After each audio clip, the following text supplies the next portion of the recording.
जब आप कोई 50 लाख रुपए से ऊपर की प्रॉपर्टी खरीदते हैं तो आपके मन में कन्फ्यूजन तब पैदा होती है जब आपको पता चलता है कि आपको टीडीएस भी जमा कराना है।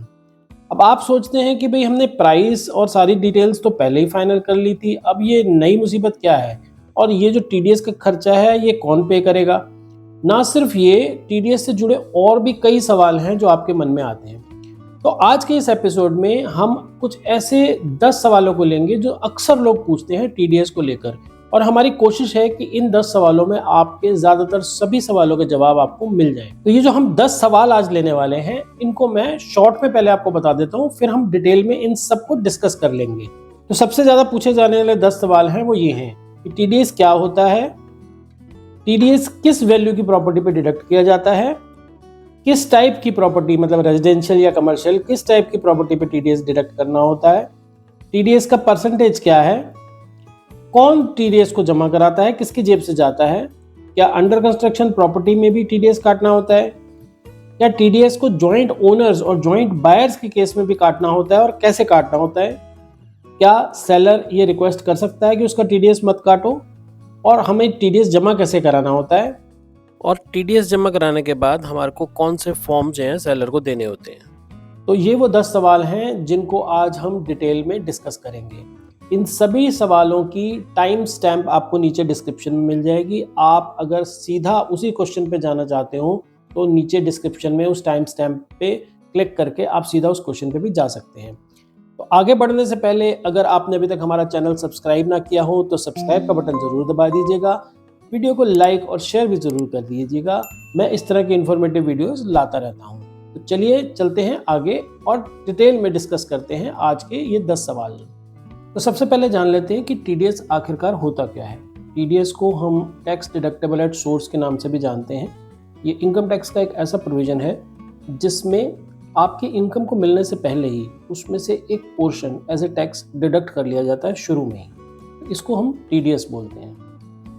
तो उसके बाद ये सवाल आता है कि किस वैल्यू तक की प्रॉपर्टी पे इस तरह का टीडीएस काटना होता है।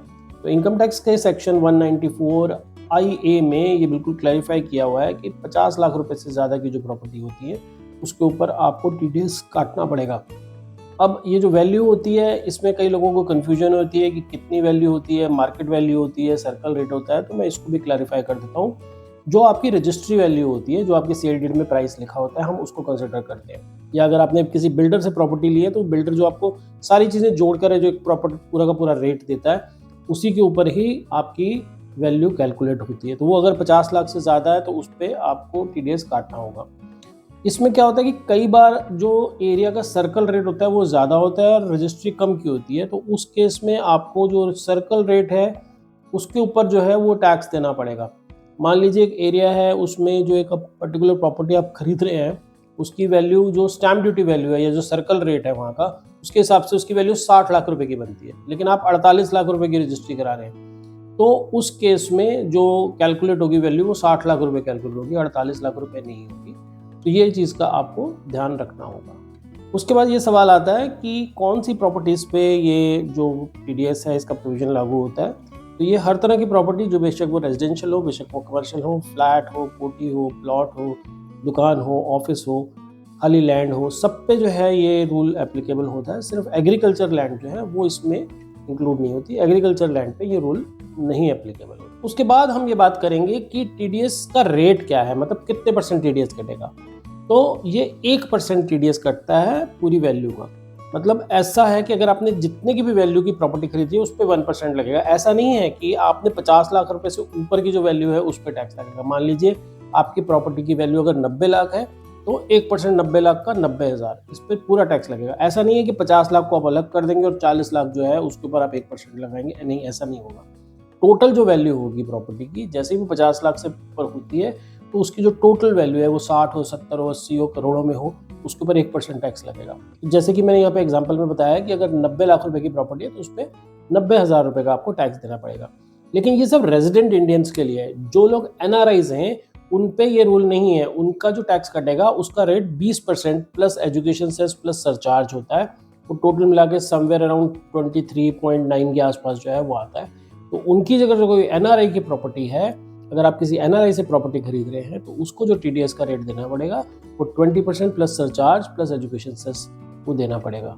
1% सिर्फ रेजिडेंट इंडियंस के लिए होता है। तो उसके बाद हम ये जानेंगे कि टीडीएस आखिर किसको पे करना होता है, किसकी जेब से जाता है। तो ये सेलर की जेब से जाता है, लेकिन इसकी जो ड्यूटी होती है, जो रिस्पॉन्सिबिलिटी होती है, वो बायर की होती है। मतलब ये बायर की ड्यूटी है कि वो उस टीडीएस को काटे और सरकार के खाते में जमा कराए। मतलब अगर उसने बायर ने अगर 1 करोड़ रुपए की प्रॉपर्टी खरीदी है तो उसमें से वो 1 लाख रुपए टीडीएस काट लेगा और 99 लाख रुपए सेलर को पे कर देगा और 1 लाख रुपए गवर्नमेंट के खाते में जमा करा देगा टीडीएस के लिए, और उसका जो चालान है वो सेलर को दे देगा। सेलर जो है उसका वो जो 1 लाख रुपए जमा हुआ है इनकम टैक्स में, वो उसको एज ए एडवांस टैक्स जो है वो उसे ट्रीट करेगा और वो उसका क्रेडिट भी ले सकता है, रिफंड भी ले सकता है, डिपेंडिंग अपॉन कि उसकी जो भी इनकम टैक्स का स्लैब है और जितना भी उसका टैक्स बनता है उस हिसाब से वो उसका बेनिफिट ले सकता है। उसके बाद ये सवाल आता है कि मान लीजिए कोई प्रॉपर्टी अंडर कंस्ट्रक्शन है जो है तो 50 लाख रुपए से ऊपर, लेकिन वो अभी बन रही है, उसकी पेमेंट 3 साल में जानी है, या आपने कोई ऐसी प्रॉपर्टी खरीदी है जिसकी पेमेंट इंस्टॉलमेंट्स में जानी है। कई बार कोई ऑक्शन में प्रॉपर्टी खरीदी जाती है या और किसी तरीके से भी खरीदी जाती है जिसमें इंस्टॉलमेंट में पेमेंट जाती है, धीरे धीरे पेमेंट जाती है, 1 साल में, 1.5 साल में। तो उस केस में क्या होगा? तो उस केस में आप हर इंस्टॉलमेंट पे, जितनी भी आप इंस्टॉलमेंट पे करेंगे उन हर इंस्टॉलमेंट पे 1% टीडीएस जो है वो काटते रहेंगे। मान लीजिए आपने 50 लाख रुपए की जो प्रॉपर्टी ली है वो इंस्टॉलमेंट जो आपकी जा रही है वो 10-10 लाख की जा रही है, तो 10-10 लाख पे आप जो है 10-10 हज़ार रुपये इनकम टैक्स टीडीएस काटते चले जाएंगे। तो ये बिल्कुल क्लियर है कि जितने आप इंस्टॉलमेंट पे करेंगे उन सब में आपको इनकम टैक्स टीडीएस जो है वो काटना पड़ेगा। उसके बाद ये सवाल आता है कि क्या अगर कोई जॉइंट ओनर्स हैं या जॉइंट बायर्स हैं, मतलब 2 लोगों की या 3 लोगों की या 4 लोगों की प्रॉपर्टी है, तब क्या होगा? और अगर खरीदने वाले भी 2 या 2 से ज़्यादा हैं तो क्या होगा? तो कैसे किया जाएगा? तो उस केस में भी आपको टीडीएस काटना पड़ेगा। हर जो बायर है वो हर एक सेलर का जो है वो टीडीएस काटेगा। इसमें लेकिन एक रूलिंग आई थी, मान लीजिए कि आप कोई ऐसी प्रॉपर्टी खरीद रहे हैं जो है तो मान लीजिए 1 करोड़ रुपए की, और उसमें जो ओनर है वो 3 है, तो हर एक का शेयर हो गया 33 लाख के आसपास, 33.33%।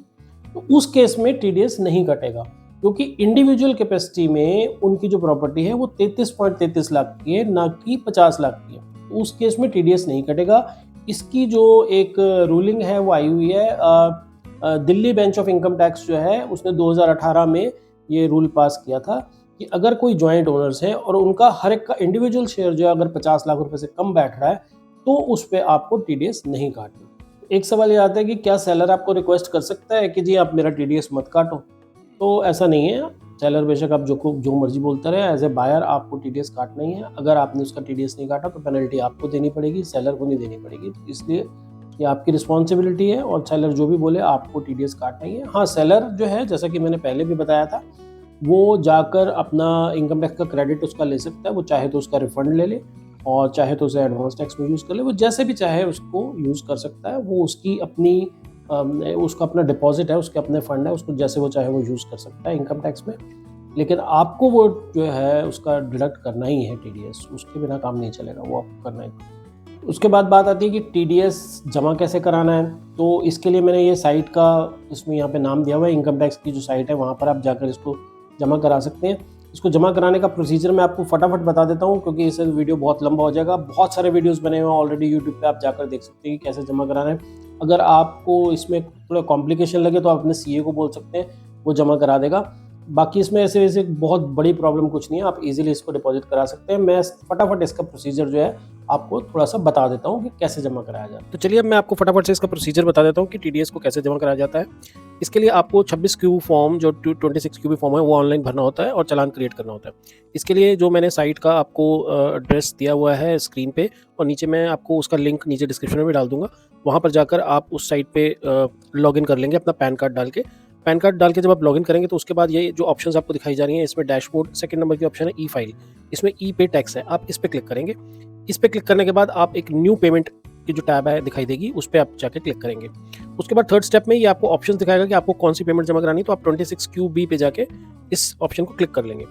इसको जब आप क्लिक करेंगे तो अगला जो पेज आएगा उसमें आपको सारी बायर्स की डिटेल डालनी है। मतलब बायर आप हैं तो आपको अपनी सारी डिटेल इसमें डालनी है, आपका पैन नंबर, आधार नंबर, नाम, कंट्री, पूरा address, phone number, email ID सब कुछ डालेंगे।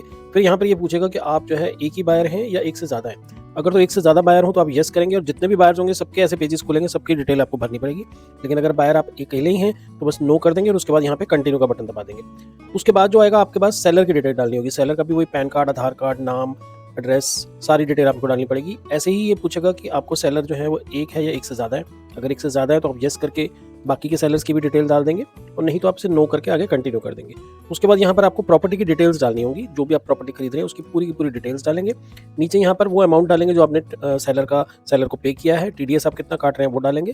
वो सारी डिटेल डालने के बाद इसको आप कंटिन्यू कर देंगे और उसके बाद लास्ट पेज पे जो है आपको पेमेंट की ऑप्शन मिलेगी। अगर आप ऑनलाइन पेमेंट करना चाहते हैं तो नेट बैंकिंग के थ्रू आप इमीडिएटली ऑनलाइन पेमेंट कर सकते हैं। अदरवाइज आप पेमेंट एट बैंक काउंटर भी कर सकते हैं। उसके लिए आप यहाँ पे ये वाली जो थर्ड ऑप्शन है पे एट बैंक काउंटर, इसको सिलेक्ट करके कंटिन्यू करके 26 क्यूबी और जो उसकी कॉपी है वो आप डाउनलोड कर लेंगे और जाके बैंक में आप पैसा जो है वो डिपॉजिट कर देंगे। तो ये बड़ा सिंपल सा प्रोसीजर है। इस प्रोसीजर के थ्रू आप टीडीएस जो है वो डिपॉजिट करा सकते हैं। उसके बाद ये सवाल आता है कि जो बायर है वो सेलर को कौन से पेपर देगा जब टीडीएस जमा कराएगा। मतलब मान लीजिए 1 करोड़ रुपए की पेमेंट है तो उसने 99 लाख रुपए तो उसको दे दिए, 1 लाख रुपए का वो क्या प्रूफ देगा, उसने कैसे जमा कराया। तो उसका एक फॉर्म 16 भी होता है। जब आप ये इनकम टैक्स को जब आप ये टीडीएस जमा करा देंगे तो उसके बाद एक फॉर्म 16 भी होता है, वो आपको इनकम टैक्स की साइट से डाउनलोड करना होता है। वो डाउनलोड करके आप सेलर को दे देंगे। उसको वो जो उसका अमाउंट है टीडीएस डिडक्ट करने के बाद वो दे देंगे। साथ में जो है वो एक 16 भी दे देंगे। उससे उसको क्लैरिफाई हो जाएगा कि उसका जो अमाउंट है वो उसमें कट गया, वो जाके अपना उसका बेनिफिट ले लेगा। मैं उम्मीद करता हूं कि आज के एपिसोड के बाद आपके मन में टीडीएस से जुड़े काफ़ी सारे सवालों के उत्तर आपको मिल गए होंगे। फिर भी अगर आपका कोई और सवाल है या कोई कमेंट है तो नीचे लिखिएगा कमेंट बॉक्स में, मैं कोशिश करूंगा उसका जवाब देने की। उम्मीद करता हूं कि आपको ये वीडियो अच्छा लगा होगा। अच्छा लगा हो तो इसे लाइक ज़रूर करिएगा, चैनल को सब्सक्राइब भी कर दीजिएगा और रियल एस्टेट से जुड़े और भी बहुत सारे वीडियोज़ हमारे चैनल पे हैं, उनको देखने के लिए ज़रूर हमारे चैनल पर विजिट करिएगा। चलिए मिलते हैं फिर अगले वीडियो में, तब तक के लिए गुड बाय।